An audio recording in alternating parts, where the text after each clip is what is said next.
जय माता दी। मेरे सभी प्यारे दोस्तों, मैं लक्ष्मी शर्मा बड़ों को चरण स्पर्श, छोटों को प्यार और बराबर वालों को दिल से नमस्कार करती हूँ।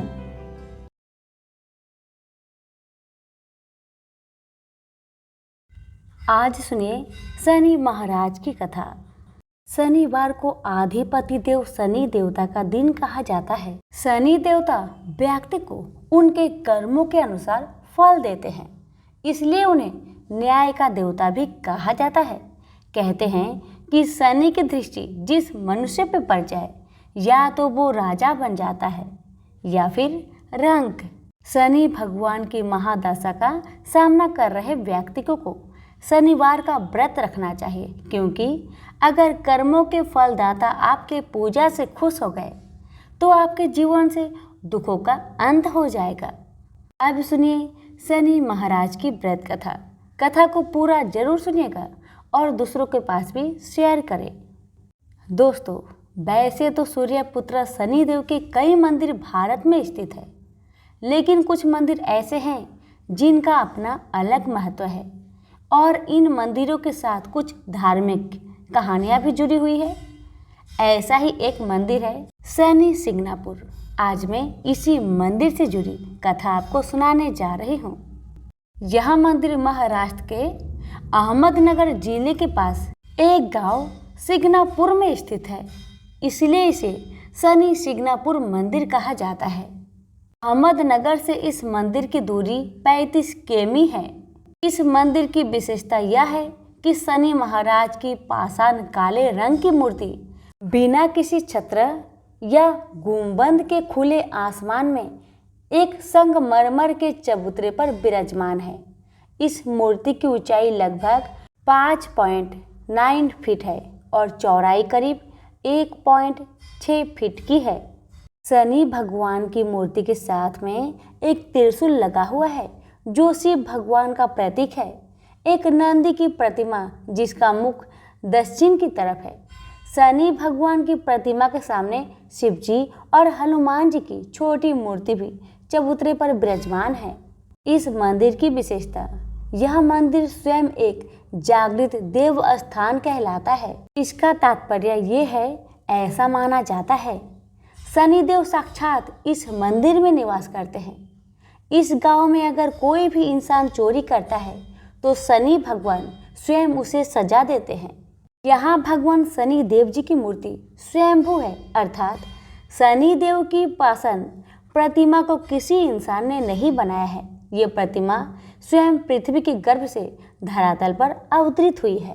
ये प्रतिमा कितनी पुरानी है और किसने इसको यहाँ स्थापित किया है, इस बारे में ऐसी कोई पुख्ता जानकारी नहीं है, लेकिन कई किंवदंतियां और पौराणिक कथाएं प्रचलित है।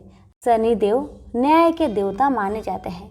ऐसा माना जाता है शनि महाराज कर्मों के अनुसार सजा और फल देते हैं। अगर किसी के जीवन में बुरा समय चल रहा है तो यह कहा जाता है कि शनि की महादशा उस पर चल रही है। जिस भक्तों पर शनि की निगाह टेढ़ी है वो यहाँ इस मंदिर में आकर पूजा अर्चना कर शनि देव को मनाते हैं। देश विदेश से शनि भक्त यहाँ आते हैं। शनि अमावस्या और शनि जयंती का अपना एक विशेष महत्व है। इस दिन श्रद्धालुओं के लिए विशेष प्रबंध किए जाते हैं।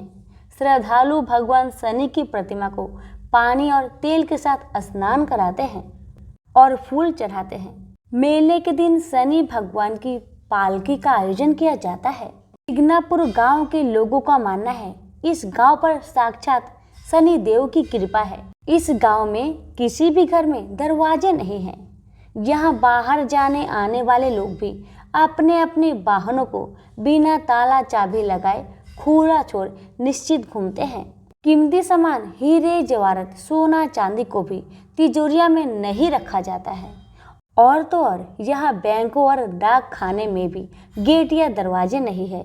गांव वाले का विश्वास है कि चोरी करने वाले को स्वयं शनिदेव सजा देते हैं। चोरी करने वाला चोरी करने के बाद इस गांव से बाहर नहीं जा पाता।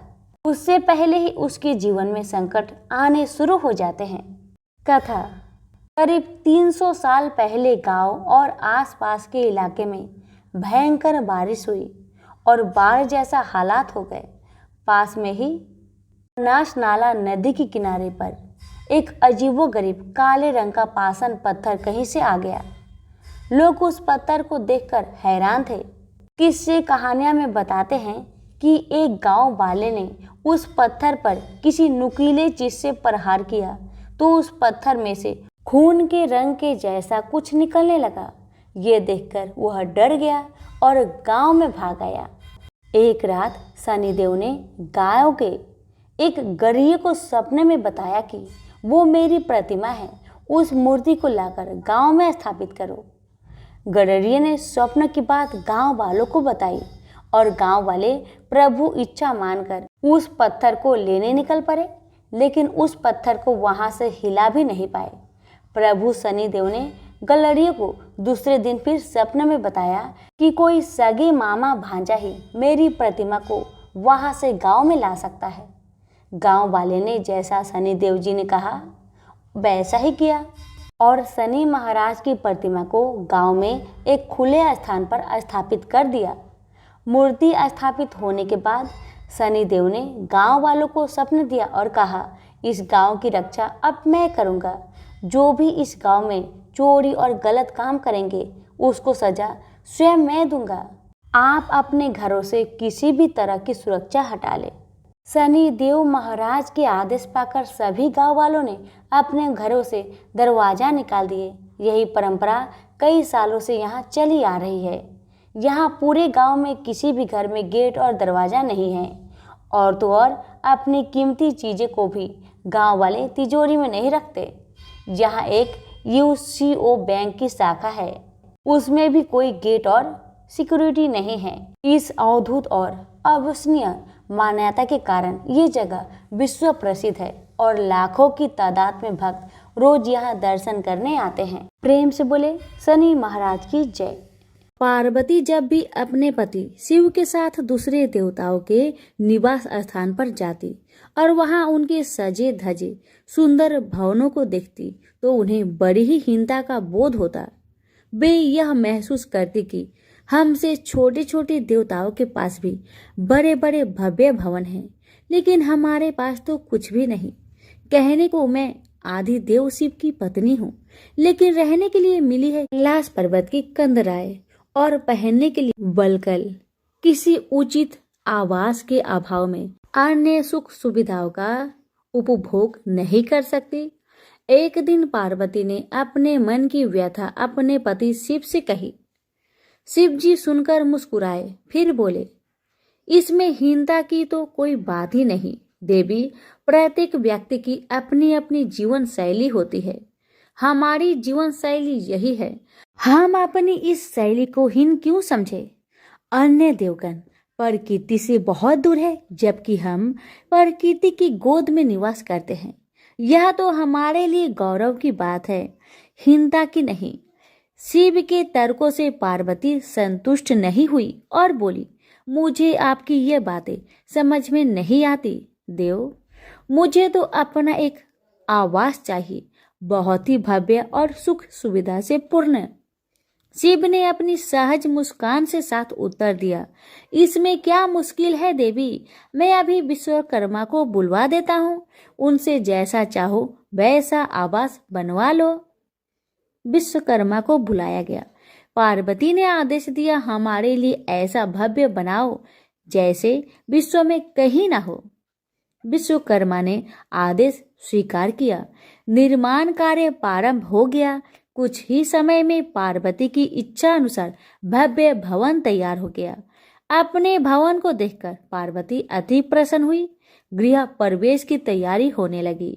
पार्वती चाहती थी गृह प्रवेश के समय सभी प्रमुख देवता हमारे यहाँ उपस्थित रहे। शिव ने अपनी सहमति दे दी। सभी प्रमुख देवी देवताओं को आमंत्रण भेजा गया। यह प्रवेश के समय वे सब कैलाश पर्वत पर आ गए। उन्होंने पार्वती के भव्य भवन की भूरी भूरी प्रशंसा की, लेकिन विश्वनेत्री ब्रह्मा खामोश रहे। जब सब देवी देवता जाने लगे तो पार्वती ने ब्रह्मा जी से पूछा, देव क्या आपको यह आवास पसंद नहीं आया। ब्रह्मा जी ने आश्चर्य व्यक्त करते हुए पार्वती से ही प्रश्न किया, देवी मैंने कब ऐसा कहा? आपके चेहरे की भाव भंगिमा कुछ ऐसे कह रही है प्रभु। पार्वती ने अपनी शंका स्पष्ट की। फिर ब्रह्मा जी को मौन देखकर पार्वती ने अपनी बात आगे बढ़ाई। तो आप कुछ संकोच कर रहे हैं, स्पष्ट कहिए क्या बात है? ब्रह्मा जी ने तनिक रुककर उत्तर दिया, देवी और तो सब ठीक है, लेकिन इस प्रसाद पर शनि की कुदृष्टि है। इतना कहकर वे वहां से चले गए। पार्वती ने ब्रह्मा जी की बात शिव को बतलाई तो वे कुछ चिंता में पड़ गए। पार्वती ने पूछा, प्रभु शनि की दृष्टि से क्या हो सकता है? यह प्रसाद जल सकता है? भगवान शिव ने उत्तर दिया, हाँ। यह सुनकर पार्वती भी चिंतित हो गई और बोली, प्रभु इसके लिए कोई उपाय कीजिए। शिव ने निराश व्यक्त की, शनि की दृष्टि को हटाना सरल नहीं है देवी। शिव का उत्तर सुनकर पार्वती आवेश में आ गई और बोली, सरल क्यों नहीं है? आप अभी शनि लोक जाइए और शनि देव से कहिए कि वह हमारे प्रसाद से अपनी कुदृष्टि हटा ले। यदि वह मान जाए तो आप तत्काल उसे कोई वरदान दे दीजिएगा, और यदि न माने तो आप अपना डमरू जोर से बजा दीजिएगा। मैं स्वयं अपने प्रसाद को आग लगा दूंगी। यदि प्रसाद को जलना ही है तो यह मेरे हाथों से जलेगा, शनि की कुदृष्टि से नहीं। इसके बाद मैं शनि को श्राप दूंगी। पार्वती की इच्छा अनुसार शिव शनि लोक गए। वहां शनि देव ने उनकी अभ्यर्थना की और आदर के साथ आसन पर बैठाया। आसन ग्रहण करने के बाद शिव ने अपने आने का प्रयोजन बताया। देवी पार्वती ने जो प्रसाद बनवाया है उस पर तुम्हारी कुदृष्टि है, अतः वे चाहती है कि तुम उधर से अपनी कुदृष्टि हटा लो। शनि देव ने करवध होकर निवेदन किया, आप निश्चिंत रहे देव। माता पार्वती के प्रसाद पर कुदृष्टि डालने का मैं दुस्साहस नहीं कर सकता। शनि से आश्वासन पाकर शिव प्रसन्न हो गए। शनि मैं तुमसे प्रसन्न हूँ, तुम जो चाहे वर मांग सकते हो, भोलेनाथ ने कहा। शनि ने विनम्र भाव से कहा, प्रभु आपका दिया हुआ सब कुछ मेरे पास है, अब मैं और क्या मांगू? हाँ, एक इच्छा अवश्य है, वह है आपका तांडव नृत्य देखने की। बहुत दिन हो गए उसे देखे हुए, आप अपना नृत्य दिखला सके तो कृपा होगी। शनि का यह अनुरोध शिव को अच्छा लगा। उन्होंने तत्काल अपना डमरू उठा लिया और लगे नृत्य करने। भोले भंडारी ये भी भूल गए कि पार्वती ने डमरू की आवाज सुनकर अपने नवनिर्मित प्रसाद को जला देने की बात कही थी। बस डमरू बजा बजा कर नृत्य करते रहे। उधर पार्वती ने जब कैलाश पर डमरू की ध्वनि सुनी तो उन्होंने सोचा कि शनि ने अपने कुदृष्टि हटाना अस्वीकार कर दिया है, अतः वे बहुत दुखी हुई। उन्हें लगा कि यदि मैं तत्काल अपने नवनिर्मित आवास को आग लगा दूंगी तो वह शनि की कुदृष्टि से बच जाएगा। अतः उन्होंने स्वयं ही अपने प्रसाद में आग लगा दी। वह धू धू करके जल उठा। प्रसाद को जलता देख पार्वती का शनि पर क्रोध धीरे धीरे बढ़ने लगा। अब वे उसे श्राप देने को तैयार हो गई, लेकिन उसी समय भगवान शिव वहां पहुंच गए। उन्होंने प्रसाद को जलते देखा तो वे आश्चर्यचकित रह गए। उनकी समझ में ही नहीं आया कि यह कैसे हो गया। फिर अचानक उन्हें सब कुछ स्मरण हो गया। अपनी भूल का उन्हें एहसास हुआ। उन्होंने पार्वती को सब कुछ सुनाया। सच्चाई जानकर पार्वती को भी अपनी जल्दबाजी पर दुख हुआ। अब शनि को श्राप देने का कोई अर्थ नहीं था। प्रत्यक्ष उसका कहीं कोई अपराध नहीं था। फिर भी पार्वती और शिव को यह लग रहा था कि यह सब हुआ शनि की कुदृष्टि से ही, लेकिन स्थिति को देखते हुए वे दोषी नहीं ठहरा सकते। प्रेम से बोलिए शनि महाराज की जय। उमापति शंकर भगवान की जय। पिपलाद ऋषि का नाम आप सभी ने सुना होगा।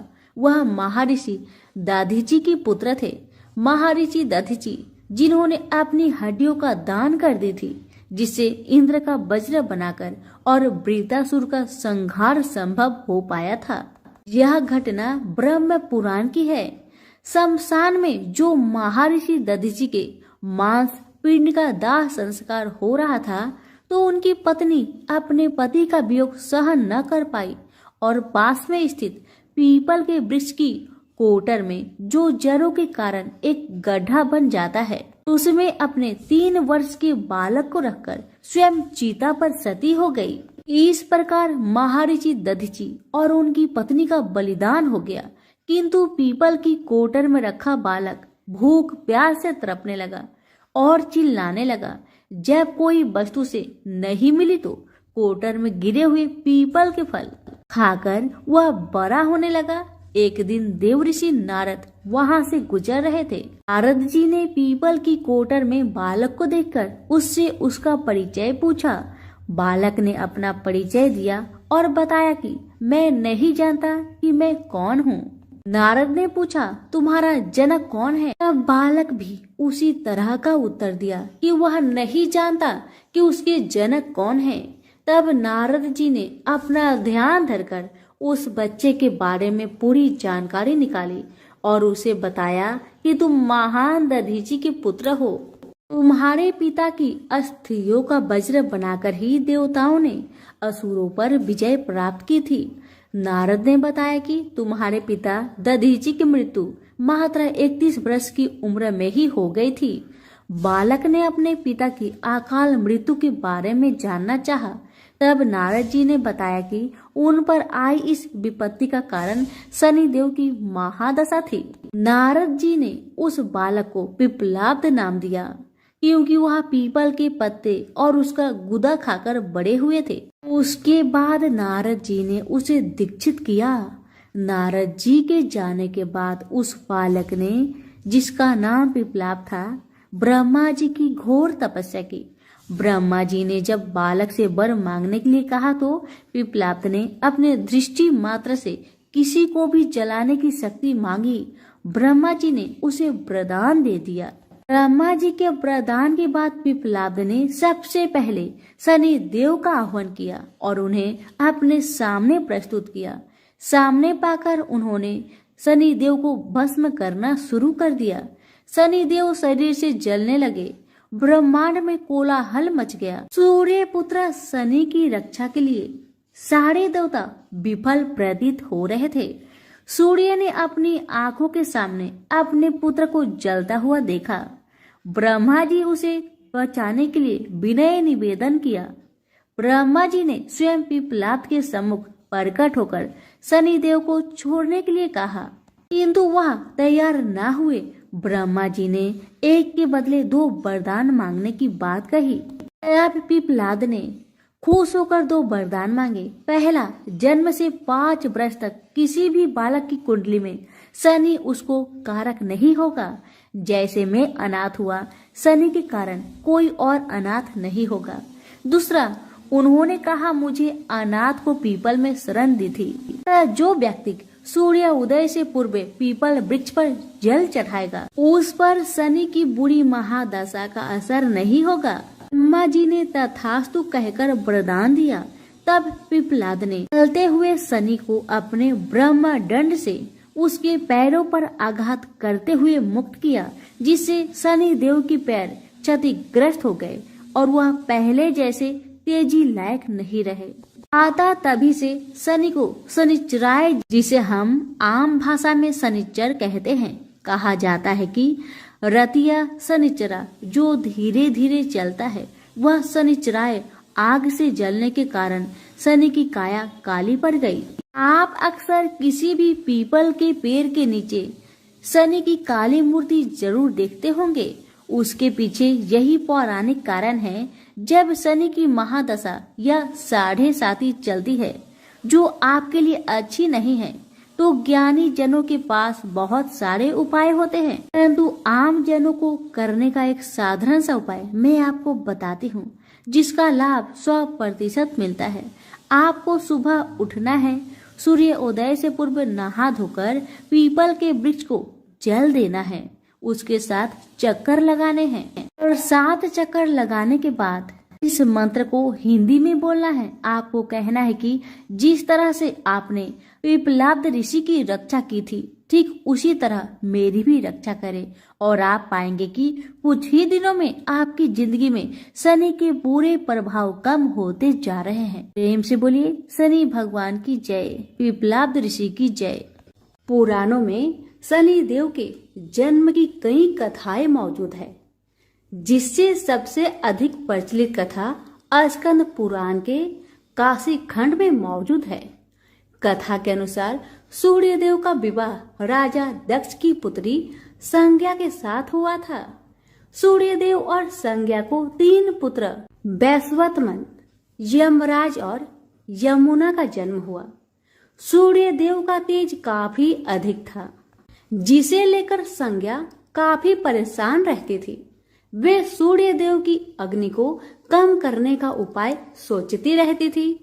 सोचते सोचते उन्हें एक उपाय सूझा और उन्होंने अपनी एक हम शकल बनाई, जिसका नाम उन्होंने स्वर्णा रखा।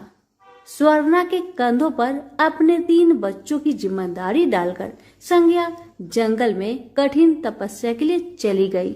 संज्ञा की छाया होने के कारण सूर्यदेव को कभी स्वर्णा पर शक नहीं हुआ, और स्वर्णा एक छाया होने के कारण उसे भी सूर्यदेव की तेज से कोई परेशानी नहीं हुई। उधर संज्ञा तपस्या में लीन थी, वही सूर्यदेव और स्वर्णा से 3 बच्चे मनु, शनिदेव और भद्रा का जन्म हुआ। हिंदू धर्म में यह कथा काफी प्रचलित है। कहा जाता है एक बार भगवान सूर्यदेव पत्नी स्वर्णा से मिलने आए। सूर्यदेव के तप और तेज के आगे शनिदेव महाराज की आंखें बंद हो गई और वे उन्हें देख नहीं पाए। वहीं शनिदेव की वर्ण को देख भगवान सूर्य ने पत्नी स्वर्णा पर शक करते हुए कहा कि ये मेरा पुत्र नहीं हो सकता। ये बात सुनते ही शनिदेव के मन में सूर्यदेव के लिए शत्रु भाव पैदा हो गए, जिसके बाद उन्होंने भगवान शिव की कठिन तपस्या करनी शुरू कर दी। शनिदेव की कठिन तपस्या के बाद भगवान शिव प्रसन्न हुए और उन्हें वरदान मांगने को कहा। इस बात पर शनिदेव ने शिव जी से कहा कि सूर्यदेव मेरी माँ का अनादर और प्रताड़ित करते हैं, जिस वजह से उनकी माता को हमेशा अपमानित होना पड़ता है। उन्होंने सूर्यदेव से ज्यादा शक्तिशाली और पूजनीय होने का वरदान मांगा। शनिदेव की इस मांग पर उन्होंने शनिदेव को 9 ग्रहों का स्वामी होने का वरदान दिया। उन्हें सबसे श्रेष्ठ स्थान की प्राप्ति हुई। इतना ही नहीं, उन्हें ये भी वरदान दिया गया कि सिर्फ मानव जातक का ही नहीं बल्कि देवता, असुर, गंधर्व, नाग और जगत के सभी प्राणी उनसे भयभीत रहेंगे। प्रेम से बोलिए शनि महाराज की जय हो। एक ब्राह्मण को सपने में नीली घोड़ी पर नीले कपड़े पहने एक आदमी दिखाई देता है और कहता है, हे ब्राह्मण देवता, मैं तेरे लगूंगा। ब्राह्मण घबरा कर उठ गया। अगले दिन यही सपना उसे फिर आता है। यह सपना उसे रोज आने लगा। वह परेशान हो गया और चिंता के मारे दुबला होने लगा। उसकी पत्नी ने कारण पूछा तो उसने सपने के बारे में बताया। ब्राह्मणी बोली, वे अवश्य ही शनि महाराज होंगे। अब की बार देखे तो कहना लग जाओ, पर 1.15 पहर से ज्यादा मत लगना। उस दिन सपना आने पर ब्राह्मण ने कहा, लग जाओ, पर कितने समय के लिए लगोगे? शनि जी बोले, 7.5 वर्ष का लगूंगा। ब्राह्मण ने कहा, क्षमा करे शनि जी, इतना भारी तो मुझसे झेला नहीं जाएगा। तब शनि जी बोले, तो 5 वर्ष का लग जाऊंगा। ब्राह्मण बोला, यह भी मेरे लिए ज्यादा है। शनि जी बोले, 2.5 साल का लग जाओ। ब्राह्मण ने मना किया तो शनि जी कहने लगे, 1.25 पहर का तो लगूंगा ही, इतना तो कोढ़ी, कलंगी, भिखारी के भी लग जाता हूँ। तब ब्राह्मण ने कहा, ठीक है। ब्राह्मण को 1.25 पहर की शनि की दशा लग गई। ब्राह्मण ने नींद से जाकर ब्राह्मणी से कहा, मेरी सवा पहर शनि की दशा लग गई है, इसलिए मैं जंगल में जाकर यह समय बिताऊंगा। मेरे लिए खाने पीने का सामान बांध दे। मेरे पीछे से किसी से लड़ाई झगड़ा ना हो, इसका ध्यान रखना। ज्यादातर घर में ही रहना, बच्चों का भी ध्यान रखना। इस सवा पहर के समय में कोई गाली भी दे तो चुपचाप सुन लेना, बहस मत करना। यह सब समझाकर ब्राह्मण जंगल में चला गया। जंगल में ब्राह्मण एक पीपल के पेड़ के नीचे बैठ गया और हनुमान जी का पाठ करने लगा। एक पहर बीत गया। ब्राह्मण ने सोचा बाकी बचा समय रास्ते में बीत जाएगा, इसलिए वहां से चल दिया। रास्ते में एक बाड़ी में मतीरे लगे देखे। माली से एक मतीरा खरीदा, पोटली में बांधा और आगे बढ़ा। आगे एक आदमी मिला जो असल में शनिदेव थे। ब्राह्मण से पूछा, पोटली में क्या है? उसने कहा, मतीरा है। शनिदेव बोले, दिखाओ। ब्राह्मण ने पोटली खोली। उसमें राजकुमार का कटा हुआ खून से लथपथ सिर। शनिदेव ब्राह्मण को राजा के पास ले गए और कहा कि इस ब्राह्मण ने राजकुमार की हत्या कर दी है, इसके पास पोटली में राजकुमार का सिर है। राजा ने कहा, मैं यह नहीं देख सकता, इस ब्राह्मण को सूली पर चढ़ा दो। राजा के यहाँ हाहाकार मच गया। ब्राह्मण को सूली पर चढ़ाने से पहले पूछा गया कि उसकी कोई आखिरी इच्छा हो तो बताए। ब्राह्मण ने सोचा किसी तरह सवा पहर पूरा करना होगा। उसने कहा वह रोज बालाजी की कथा सुनता है, मरने से पहले अंतिम बार बालाजी की कथा सुनना चाहता हूँ। ब्राह्मण को कथा सुनाने का प्रबंध किया गया। कथा कहते कहते सवा पहर पूरा हो गया। शनि की दशा टलते ही राजकुमार शिकार खेल कर लौटता हुआ दिखाई दिया। राजकुमार को आता देख राजा बहुत खुश हुआ, लेकिन उसे निर्दोष ब्राह्मण की हत्या का दोष लगने का डर सताने लगा। उसने तुरंत घुड़सवार सैनिकों को ब्राह्मण को आदर सहित ले आने के लिए भेजा। ब्राह्मण राज दरबार में आया तो राजा ने क्षमा मांगी और पोटली दिखाने के लिए कहा। पोटली खोली तो उसमें मतीरा था। राजा ने इन सब के बारे में पूछा तो ब्राह्मण ने बताया, मुझे सवा पहर की शनिचर की दशा लगी थी, इस कारण यह सब तमाशा हुआ। राजा ने पूछा, यह दशा कैसे टलती है? ब्राह्मण बोला, राजा, ये सेठ के लगे तो काला हाथी या काला घोड़ा दान करे, गरीब के लगे तो पीपल की पूजा करे। तब बोले, साचा शनिचर कहिए, जाके पाव सदा ही पड़िए। शनि की कहानी सुने, तिल का तेल और काला उड़द दान करे, काले कुत्ते को तेल से चूपर कर रोटी खिलाए तो शनिचर की दशा उतर जाती है। राजा ने उसे मतीरा वापस दे दिया। घर आकर ब्राह्मण ने मतीरा काटा तो उसके बीज की जगह हीरे मोती निकले। ब्राह्मणी ने पूछा, यह कहाँ से लाए? आप तो कह रहे थे शनि की दशा लगी है। ब्राह्मण ने कहा, जब दशा लगी थी तो यही मतीरा राजकुमार का सिर बन गया था। उतरती दशा के शनि जी निहाल कर गए। हे शनि देवता, जैसे ब्राह्मण के शनि की दशा लगी वैसे किसी के ना लगे, निहाल सबको करे। प्रेम से बोलिए, शनि महाराज की जय हो। एक समय स्वर्गलोक में सबसे बड़ा कौन की प्रश्न पर 9 ग्रह में वाद विवाद हो गया। विवाद इतना बढ़ा कि परस्पर भयंकर युद्ध की स्थिति बन गई। निर्णय के लिए सभी देवता देवराज इंद्र के पास पहुंचे और बोले, हे देवराज, आपको निर्णय करना होगा कि हम में से सबसे बड़ा कौन है। देवताओं का प्रश्न सुनकर देवराज इंद्र उलझन में पड़ गए। इंद्र बोले, मैं इस प्रश्न का उत्तर देने में असमर्थ हूँ।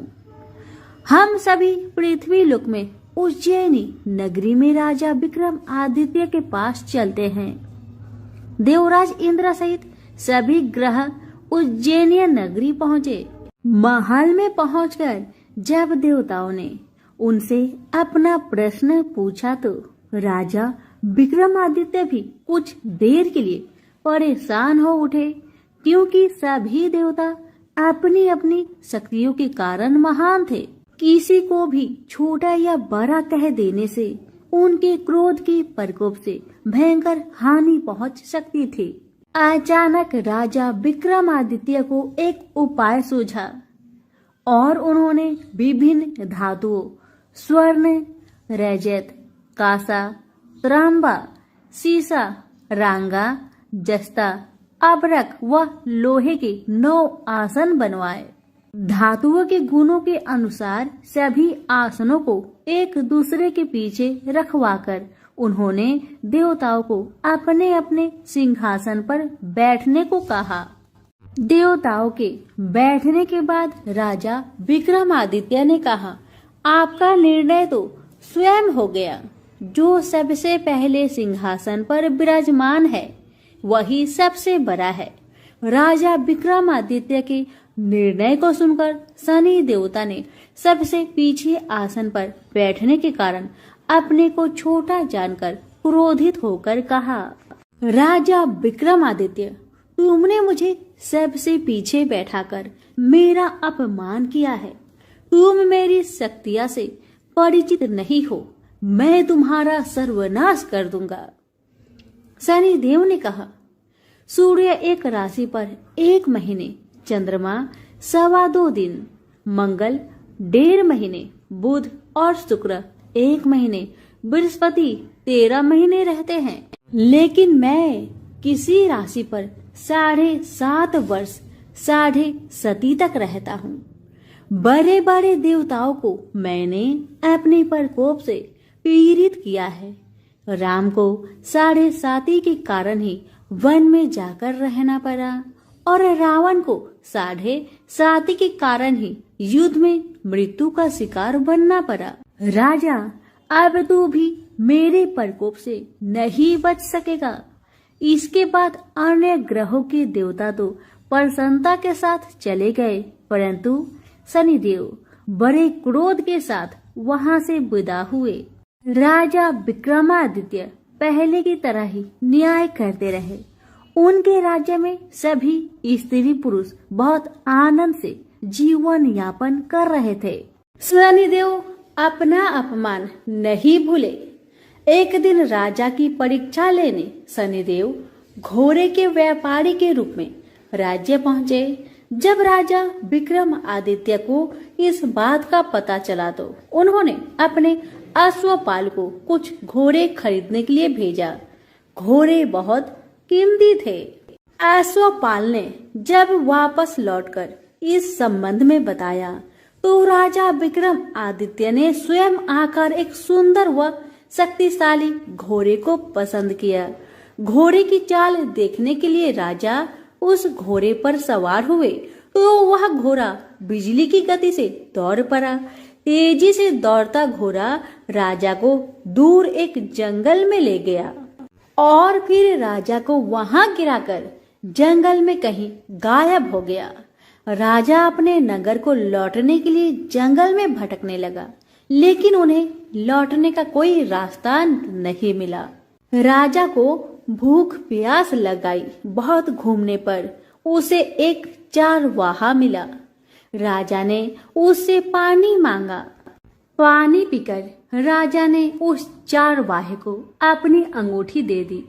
फिर उससे रास्ता पूछकर वह जंगल से निकलकर पास के नगर में पहुंचा। राजा ने एक सेठ की दुकान पर बैठकर कुछ देर आराम किया। उस सेठ ने राजा से बातचीत की तो राजा ने उसे बताया कि मैं उज्जैनी नगरी से आया हूँ।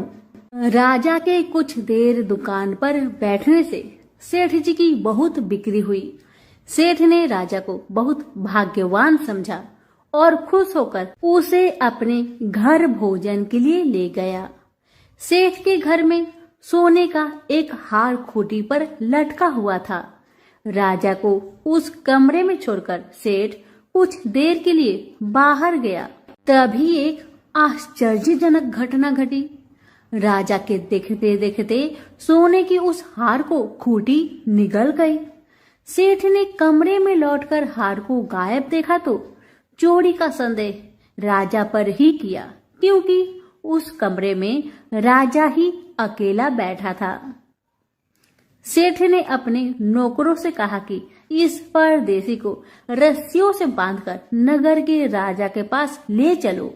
राजा ने विक्रमादित्य से हार के बारे में पूछा तो उसने बताया कि उसके देखते ही देखते खूंटी ने हार को निगल लिया था। इस पर राजा ने क्रोधित होकर चोरी करने के अपराध में विक्रमादित्य के हाथ पांव काटने का आदेश दे दिया। राजा विक्रमादित्य के हाथ पांव काटकर उसे नगर की सड़क पर छोड़ दिया गया। कुछ दिन बाद एक तेली उसे उठाकर अपने घर ले गया और उसे अपने कोल्हू पर बैठा दिया। राजा आवाज देकर बैलों को हाँकता रहता। इस तरह तेली का बैल चलता रहा और राजा को भोजन मिलता रहा। शनि के प्रकोप की 7.5 पूरी होने पर वर्षा ऋतु प्रारंभ हुई। राजा विक्रमादित्य एक रात मेघ मल्हार गा रहा था कि तभी नगर के राजा की लड़की राजकुमारी मोहिनी रथ पर सवार उस तेली के घर के पास से गुजरी। उसने मेघ मल्हार सुना तो उसे बहुत अच्छा लगा और दासी को भेजकर गाने वाले को बुला लाने को कहा। दासी ने लौटकर राजकुमारी को अपंग राजा के बारे में सब कुछ बता दिया। राजकुमारी उसके मेघ मल्हार से बहुत मोहित हुई, अतः उसने सब कुछ जानकर भी अपंग राजा से विवाह करने का निश्चय कर लिया। राजकुमारी ने अपने माता पिता से जब यह बात कही तो वह हैरान रह गए। रानी ने मोहिनी को समझाया, बेटी तेरे भाग्य में तो किसी राजा की रानी होना लिखा है, फिर तू उस अपंग से विवाह करके अपने पांव पर कुल्हाड़ी क्यों मार रही हो। राजकुमारी ने अपनी जिद नहीं छोड़ी। अपनी जिद पूरी कराने के लिए उसने भोजन करना छोड़ दिया और प्राण त्याग देने का निश्चय कर लिया। आखिर राजा रानी को बेबस होकर अपंग विक्रमादित्य से राजकुमारी का विवाह करना पड़ा। विवाह के बाद राजा विक्रमादित्य और राजकुमारी तेली के घर में रहने लगे।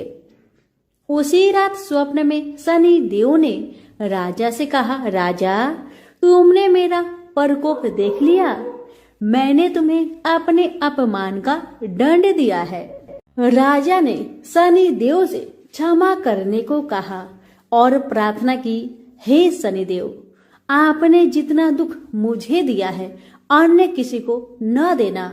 शनिदेव ने कुछ सोचकर कहा, राजा मैं तुम्हारी प्रार्थना स्वीकार करता हूँ। जो कोई स्त्री पुरुष मेरी पूजा करेगा शनिवार को व्रत करके मेरी व्रत कथा सुनेगा, उस पर मेरी अनुकंपा बनी रहेगी। प्रातःकाल राजा विक्रमादित्य की नींद खुली तो अपने हाथ पांव देखकर राजा को बहुत खुशी हुई। उसने मन ही मन शनिदेव को प्रणाम किया। राजकुमारी भी राजा के हाथ पांव सही सलामत देखकर आश्चर्य में डूब गई। तब राजा विक्रमादित्य ने अपना परिचय देते हुए शनिदेव के प्रकोप की सारी कहानी सुनाई। सेठ को जब इस बात का पता चला तो दौड़ता हुआ तेली के घर पहुंचा और राजा के चरणों में गिरकर क्षमा मांगने लगा। राजा ने उसे क्षमा कर दिया, क्योंकि यह सब तो शनिदेव का प्रकोप के कारण ही हुआ था। सेठ राजा को अपने घर ले गया और उसे भोजन कराया। भोजन करते समय वहां एक आश्चर्यजनक घटना घटी। सबके देखते देखते उस खूंटी ने हार उगल दिया। सेठ जी ने अपनी बेटी का विवाह भी राजा के साथ कर दिया और बहुत से स्वर्ण आभूषण धन आदि देकर राजा को विदा किया। राजा विक्रमादित्य राजकुमारी मोहिनी और सेठ की बेटी के साथ उज्जैनी पहुंचे तो नगर वासियों ने हर्ष से उनका स्वागत किया। अगले दिन राजा विक्रमादित्य ने पूरे राज्य में घोषणा कराई कि शनिदेव सब देवों में सर्वश्रेष्ठ है। प्रत्येक स्त्री पुरुष शनिवार को उनका व्रत करे और व्रत कथा अवश्य सुने। राजा विक्रमादित्य की घोषणा से शनिदेव बहुत प्रसन्न हुए। शनिवार का व्रत करने और व्रत कथा सुनने के कारण सभी लोग की मनोकामनाएं शनिदेव की अनुकंपा से पूरी होने लगी। सभी लोग आनंद पूर्वक रहने लगे। तो प्रेम से बोलिए शनि भगवान की जय हो।